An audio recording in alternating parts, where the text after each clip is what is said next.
everybody, Randy Patterson here, and I've got a special treat for you. If you're old like me, you grew up listening to a lot of great music, and a big chunk of that soundtrack of our youth was made up by the Moody Blues. And you can't help but just stop and reminisce about their great music and the great music they're still making. I mean, as individual band members in their solo work and such. You recall we've spoken to John Lodge a couple of times. Well, this is the first time that I got to speak with Justin Hayward of the Moody Blues, and we got to talk about two things that he was promoting. One was a new single, which is awesome, called Life in a Northern Town. And it's some work that he did with his collaborator, Mike Batt, who he has worked with. He's known him since they were kids, and they've collaborated on a lot of music together. And Mike is a musical genius in his own right. But Justin's spent some time with me to talk about the new song, the tour they're working on, and his career in general. And we even got off onto some side subjects related to the industry. And it's just fascinating to hear his insights and his thoughts on certain things about his career in the industry in general. So if you don't mind, while you're listening to this interview, please hit like and subscribe. It's not going to cost you anything, but it helps us out tremendously. And by all means, please share this interview with other Moody Blues fans or people who are just into classic rock in general, because I think they'll really enjoy this chat with Justin. So without any further ado, here's my first of what I hope are many more interviews to come with the legendary Justin Hayward. Until next time, this is Randy Patterson with Boomerocity. Take care. Thank you for joining me. I want to thank you for that, but more importantly, I want to thank you for all the years of great music, man. I remember hearing Nights in White Satin as a little kid in Phoenix, Arizona, and it was late at night. I was laying in bed listening to the clock radio, and that ending was just kind of spooky to me at that time, and now it's just very, very soothing. But from then on, I've been a fan, and I'm thrilled to be able to finally tell you personally, thank you for all those years of great music. So I'm glad you're still around. Thank you, Randy. It's very kind. I appreciate that. Very kind. Where are you dialing in from? Are you in France? I think that's what Carol told me. Yes, I'm in a small village near the Italian border in France. Yeah. Oh, there's a good chance I've been by there. I was in Switzerland in 1989 in Lausanne, and we did a 3-country tour and wound up in Aosta, Italy, if I'm pronouncing that correctly. I'm a hillbilly, so I might get those European names wrong. But I wound up near there. In fact, was detained at the border. I was helping film an incentive trip for a major appliance company back then. And the guide told us it was okay for me to film as we were going through the border. And the Italian guards felt differently. And so we were detained there for about 30 minutes. They wanted to confiscate the equipment, but our guide got us through. So, wow. Okay. Usually there's nobody there at all. You should go at lunchtime, Randy. There's nobody there. Yes. From 12 Everybody's taking it easy, huh? Yes, exactly. Yeah. Wow. I went through that long tunnel, that 12-mile long tunnel through there. I remember that. That was kind of creepy. I was, and not long after that, like I said, this is in 1989. I think it was a couple months after I was there. I think I was there in May of 89. And if memory serves me correctly, like 2 months later, 6 months later, something like that, there was a big tanker that crashed in that tunnel. I was thinking, holy cow, I'll never go through that tunnel again. But it had the place blocked up for a long time and all that, if memory serves me correctly. But anyway, enough about that. I also keep missing your Knoxville, Tennessee stops. I'm in the Smoky Mountains here in East Tennessee, and every time you've come to Knoxville, it's always conflicted with something else I had to be at and couldn't change. And then I looked this week to see when you're coming through, and unfortunately, you're not going to be in Knoxville anytime this year. And so maybe next year I get to catch you. But I hope so. I mean, it's the cutest little theater that in Knoxville that I've been playing. You probably know it, but Oh yeah, well, the I'm Bijou, sure you isn't it? know. Yeah, the Yeah, Bijou, right? that's Yeah, right. yeah. Yeah, yeah, you can feel the vibe and the you can feel the legendary, things that have gone on there. Of course you can. These things seem to resonate in Hmm. buildings, and I love the venues that I'm playing now. I really like these places, sort of, 600 to sort of 1200 seater places. They're really just yeah, I really like they're like some of the first tours that we did with the Moody's. I really like them. Yeah, Yeah. The very backstage lucky. area is a little cramped, but other than that, the venue itself is good. So, Well, but we don't have a drummer, so we're good. We don't take up much room. oh, there Yeah, you it's go. good for us. Yeah. There you go. Yeah. Well, listen, I'm thrilled to hear about this new music. I've heard it, the new single you have out, and this tour you've got going on. Tell fans about that, about the new music, the story behind it, what you've got planned with it, and the tour that's going on this year. Well, I really Life in a Northern Town has just come out, and that's with my friend Mike Batt, Hmm. who arranged and conducted it, and then we both produced it, and I mixed it myself in Italy with my partner Alberto, my recording partner, and we did maybe three and a bit things. It was a very short session we had with the London Philharmonic Orchestra, and we're deciding what to do with the other tracks now. But I, both Mike and I thought that this was such a lovely song. It's meant a lot to us over the years, and it was just at the top of our list to want to record. We had the opportunity to be with the London Philharmonic Orchestra. That's the bottom line, and to be able Right. to do some songs. Their direction and management was, really up for that, and so we took this opportunity. And then, of course, I'm out on the road starting next week, really, and up through Florida and zigzagging my way up the dear old US of A, and eventually getting over to Vancouver and then down the West Coast too. It's quite a long run, but Randy, I go on tour for a rest, so I'm good with that. Yeah, yeah. Well, I was going to ask you, does it ever get old for you? I mean, you've been at this a day or two, and so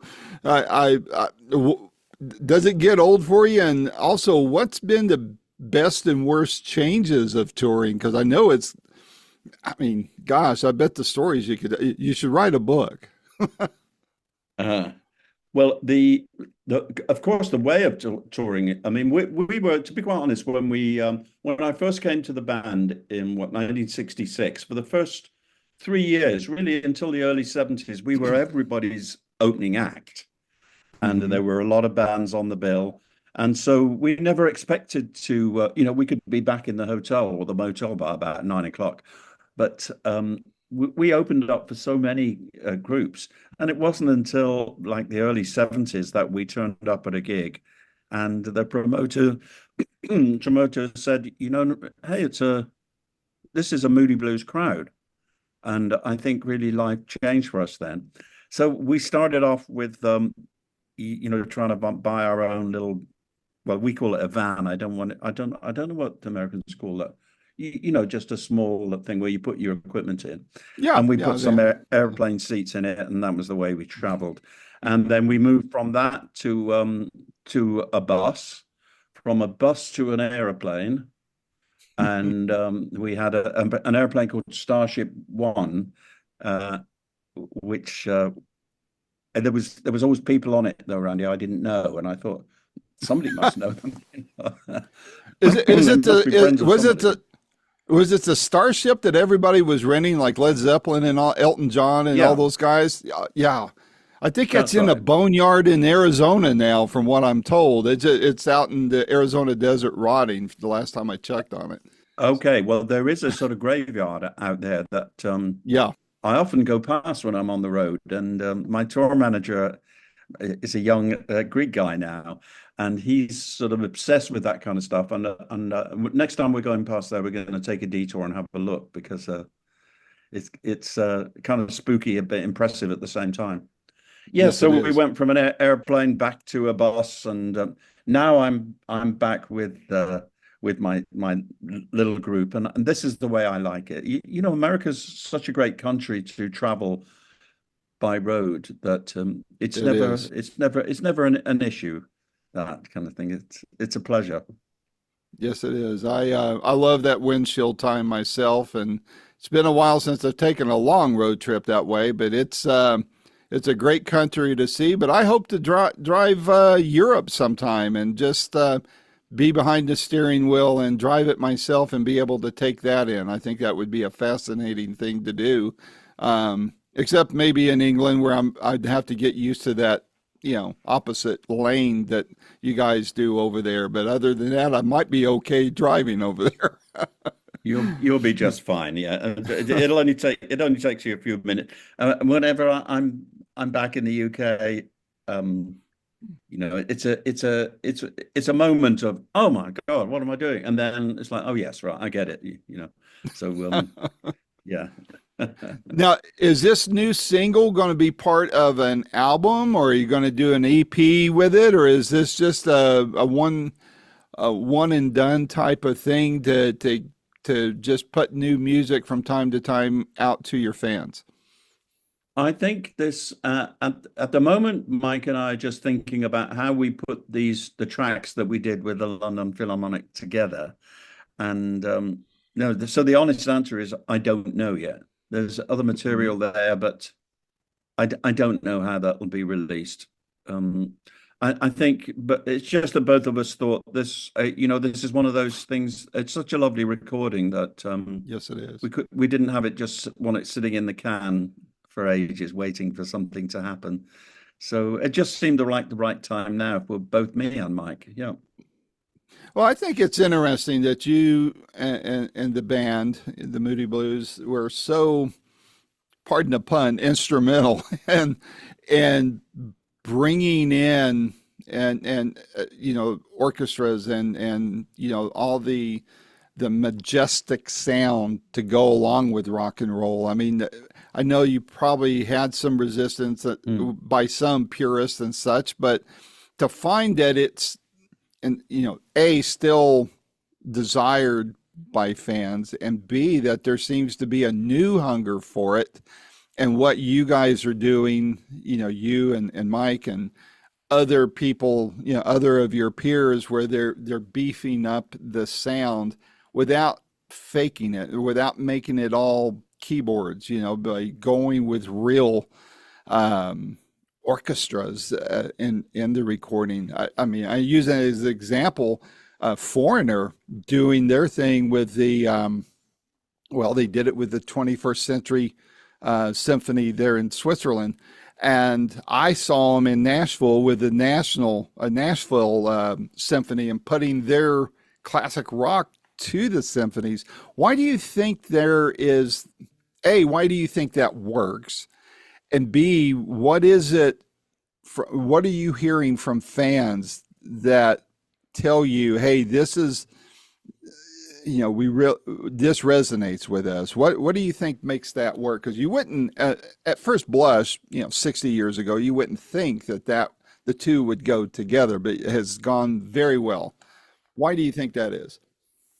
Well, I think that is we're of a particular generation that a lot of the orchestral leaders and directors are familiar with the Moody Blues and familiar, with Days of Future Past as well. Mm-hmm. So Mm-hmm. there's always an openness to that, and that's been around the world.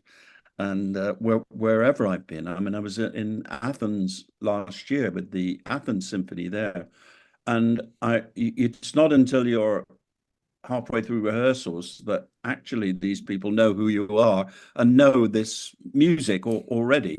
So Mm-hmm. I must give credit to the fact of it's my own generation. A lot of, like I said, a lot of these orchestral directors and even the conductors are familiar with this sound and they know that it works. I think Hmm. that was the when we were doing the orchestra tour in the early what 90s, or early 2000s with the Moody's. Um, you know, it's the orchestral directors and the orchestral leaders, the leaders of each section, are confident that it's going to work. They're not. They think they're in safe hands. Let's put it Yeah, like that. yeah, yeah. And for me personally, that sound, it was always the sound of the mellotron that Mike rediscovered, which is the sound of real instruments. And Hmm. the original mellotron made my songs work. You know, Hmm. the first songs I did with the Moody's, you know, were really nice, but we were trying to make them work with Mike Pinder playing piano. But as soon as he found the mellotron, my songs just worked so much better. And I think that gave us, uh, you know, Nights and Tuesday kind of gave us our identity in a way. Exactly. And I Hmm. like it's like, oh, that's the Moody Blues, and you know, nobody knows who I am, but I I know that I'm very lucky to have that voice where people would think, oh, that's that Moody Blues guy, you know, kind Yeah. of thing. So which is nice as well. I'm very lucky. Yeah, You get to there you have your go. privacy in public when you go out, and but yet, you know, they'll just stand up and cheer once they know what you're singing and what you have done and what you've Yeah, accomplished. That yeah, that is a blessing. Yeah, it you is. get left Yeah. alone. What Yeah. do you from the with music now? And I've been asking some of your peers this over the last several weeks, where we're reading a lot about catalogs being sold, and and there's various reasons why. Some catalogs haven't sold yet. The guys with Mm, Pink Floyd are still trying to figure out if they're going to sell or not, or among other things going on there. But I get it from a, hey, there's not much time left for me to be around. I can sell it and set up my estate for my heirs, whatever. And then couple that, and you guys have been very technically oriented with your music and the mellotron, so on and so forth. But now we have this thing called AI that's kind of entered the picture, and it's upsetting the apple cart. And for me, I see some good out of it, where you guys maybe get some honest accounting for your royalties. That would be a good thing. But then when people are taking it and bashing existing catalogs with AI, I'm a little concerned about what will happen with music in the years to come. Have you thought about that, and what thoughts do you have in that area? well, the the ownership of the copyright was everything. Now, me and Mike in the band, we never owned our copyrights. We were both signed as writers before we ever knew about copyrights or before we ever Mm, met a lawyer, kind of thing. So it's not that I don't have to worry about that, but I don't have to worry about it because it doesn't. I didn't own it anyway, but right. of course, but I was of course the writer, as the sole writer of those things, as was Mike. But so it's not it's not something I'm racking my brains trying to work out how to kind of monetize that. But as the second part of the question, AI, at the moment, I can recognize it. At the moment, I've seen and heard enough AI that I can actually identify it. And I think it'll probably start to worry me when I can't identify it. Yeah. And because I like knowing what it is. And yes, so you know, who knows? There was Yeah. when digital recording came in, you know, the whole when CDs arrived, there was this whole thing about, oh, the warmth of vinyl, it's gone, we can't have it anymore, and a bit of this sort of grieving over that, a Hmm. grief. And then, of course, you know, when Apple and Spotify came in, there was another kind of grief. Oh, you know, but I'm sure we'll get over it. I'm sure we'll get over it. But Yeah. just fine for me. To be quite honest, Randy, I'm back as far as music is concerned. I'm back to having my metaphorically my Dansette record player and hearing one snippet of something on the radio, and I have to have it. Yeah. So I'm guilty of not supporting, these artists by buying a whole album or a compilation or something like that. But I'm still mesmerized by music and by individual songs, and that seems to be where my life has always been ever since I was a kid, and where I am again now. Well, I hope that's an hearing on answer. the yeah, it is. It is. It's your truth, right? Well, buying a song today, at first I kind of, it's like, wow, that I don't know how I feel about it. And then I got to thinking, well, heck, my mom got me turned on to music by giving me her old Elvis 45s. And, downloading a song, paying to download a song, preferably to support artists, that's not unlike buying a 45 back in the day. And so, I'd like to think that, there is some value in that, but, I hate that you guys are having to work harder to make less, figuratively speaking, than it was back, especially in the 60s and 70s. I just hope that AI doesn't rob us of real music, to be able to watch somebody like you sit down and play the guitar or play any instrument that you've mastered. To me, that's the warmth. I use AI to do some editing, but I mean, I would never want AI to take my place or your place to have a conversation like this. I want it to help me make us look better when after we hang up, right? So, but I Yeah, would never yeah. want it to be to create something that didn't exist in the conversation. And I feel the same way about music. And I just, and maybe I'll be dead and gone as well before it ever gets to that kind of problem. But I'm just always curious to hear what you guys, how you feel about it and where you see it going, because I only know so much. You see a bigger picture than I do. But Well, I what? don't know whether I do. I think you probably do see it more, but it's I just there's a magic is created when you see somebody in a room perform a song in front of you, Mhm. and as long as that's still there, I'm kind of good with it. Yeah. Yeah. Well, I know from a recording standpoint, when, at first when Pro Tools came out and there was, like you said, oh, there's not the warmth, there's not this, not that. We want to go to analog tape. Joe Walsh recorded a whole album and named it Analog Man because he recorded it onto analog tape.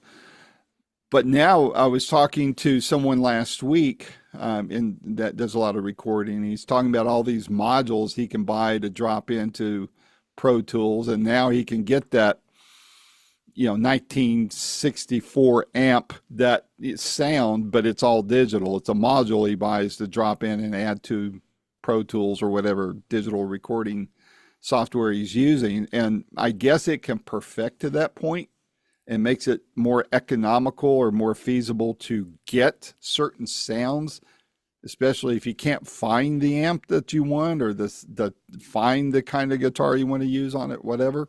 But at some point there's got to be a stopping point, I would think, and that's I'm probably catastrophizing too much, you know, and too far ahead of time. And like I said, it may not be anything we should concern ourselves with because we won't be here when it gets to that point. But I just don't want to lose the genius that musicians have and watch it in action, watch people actually play, not be auto-tuned on stage like you hear a lot of artists doing. I like hearing the mistakes. It doesn't bother me.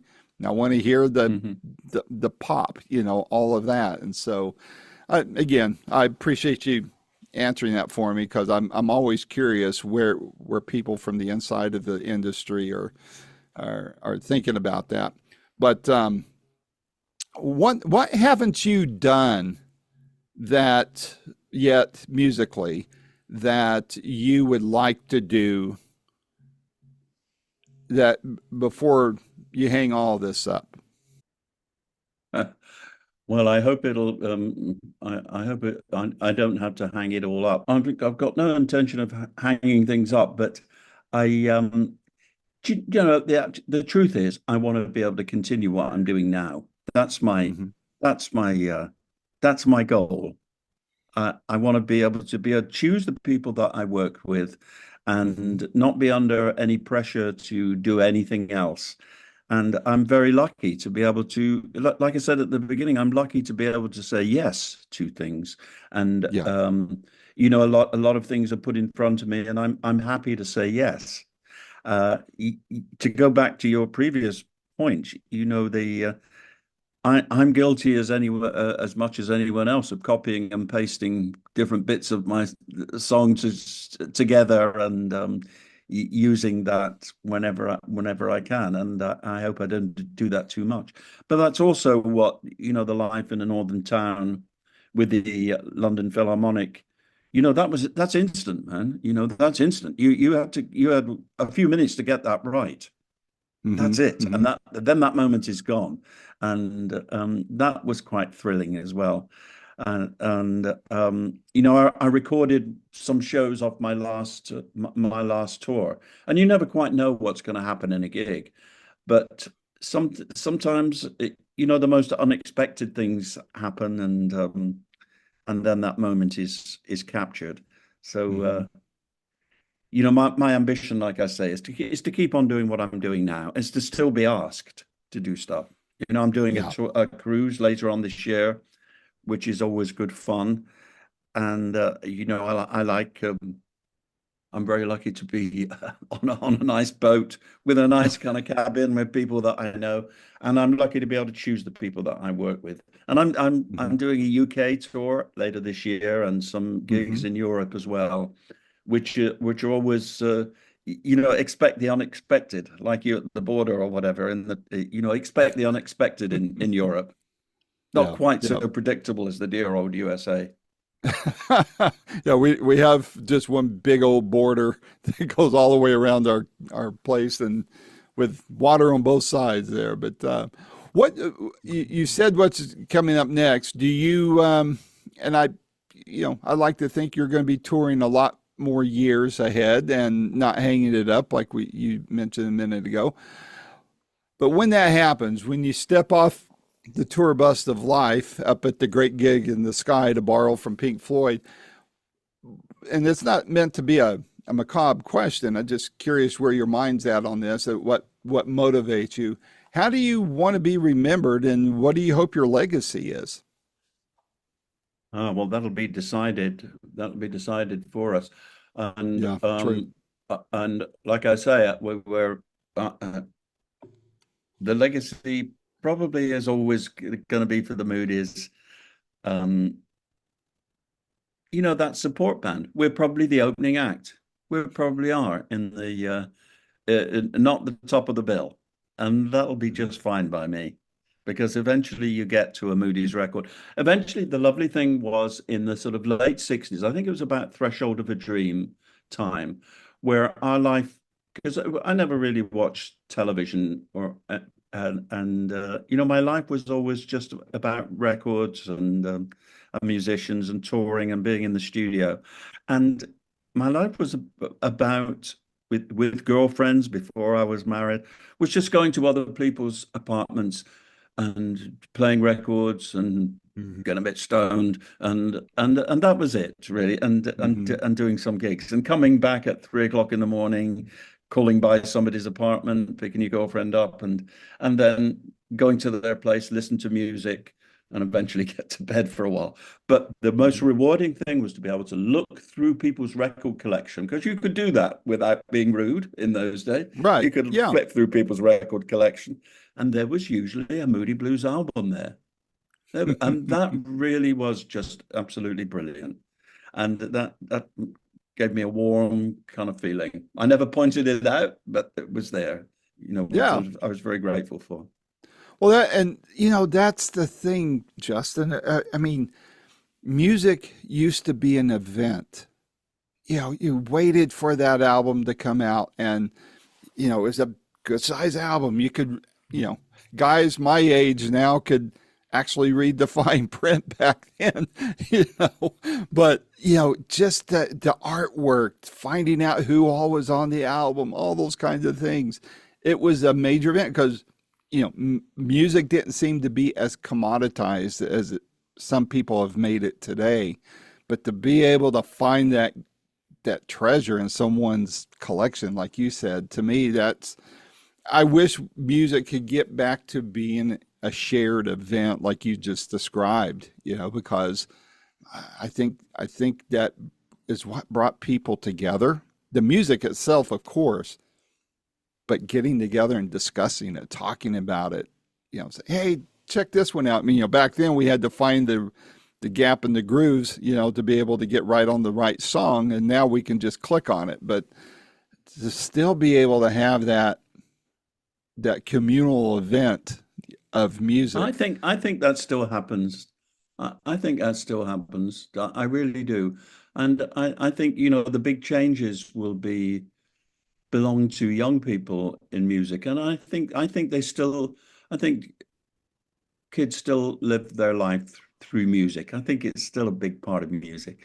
Maybe it's controlled to a certain extent, but most all young people are discriminating. They can recognize stuff, and Yeah. I don't have any musical prejudices, so I can't say it was better then. It's just different, and I'm Mhm. good with now. I'm good with now. That's the bottom line, I think. That's a great way to put it. One final question for you. I meant to ask this earlier and I got myself sidetracked. Are there any stories you can share, or a particular story you could share, maybe a fan experience, maybe something among the band tied to a particular song? And maybe a fan come up to you and shared something about what that song, a Moody song, meant to them that really resonated with you, really stuck with you, or maybe a unique story that too many fans don't know about in the recording of a particular song or album. Is there anything like that that you could share? Well, I think the big moves really for us in the I have to go back really to the first seven Moody's albums. The Because they were a particular way of recording, and then they were with Decca, and a particular style of recording, and the contract, and the staff, and the Decca engineers, and that was absolutely brilliant. And sometimes it led to troubles, and I could see the group towards the end of that, I suppose, probably in Seventh Surgeon, trying to break out of that. And then we came back together in the late 70s, and we made an album in the USA, actually, because Mike couldn't leave the USA Hmm. for some reason. And then we made an album called Octave, which was our kind of comeback album. And I think that set the tone. Octave was such a jumble of things and emotions that I can remember every detail about the emotional crisis that other people in the group were going through. I didn't move to America then, so I didn't up my family and move. My daughter was still very young and in school. So I was kind of commuting and staying well, first I stayed with Ray and enjoyed his kindness then. And then I stayed with Tony Clark, but it was a dramatic album. Just to qualify, after that, I think we saw a different direction, and thank goodness Tony Visconti, really with Wildest Dreams, and I Know You're Out There Somewhere, put us back, and to have a career revived again when I was sort of 40, but we still look good, kind of thing. But to finally have that sort of single success when at that time in life was just a real gift.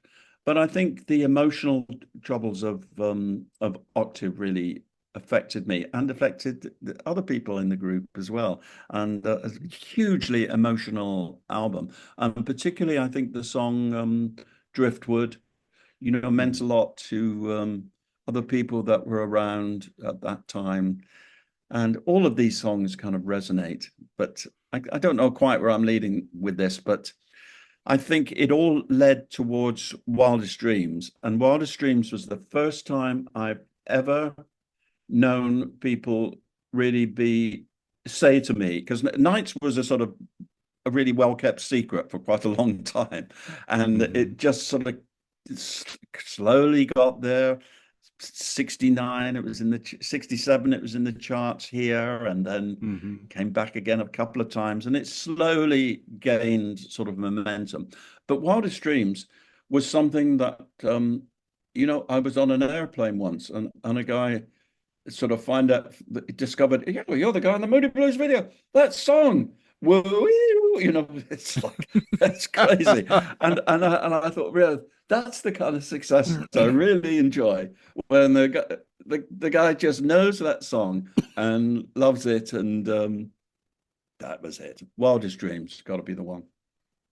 Well, it's all great. And like I said at the beginning of our call, Justin, that's why I thanked you, because of all that kind of music, from scaring me late at night on the AM radio when I was a little kid, all the way to now. It's music makes an indelible mark on people, and excellent music stays with us for the rest of our lives, and that's what the Moody's music does. And thank you so much for making that happen so the world could enjoy it. And I'm glad you're still well to be able to tour like you are. I'm just very disappointed you're not coming to Knoxville this time around, but next time you do, I'll make a point. I'll keep an eye on your itinerary and make sure way ahead of time that my schedule is clear, so I can be able to see you, maybe sneak backstage and shake hands with you very briefly, and say thank you again to your face. So,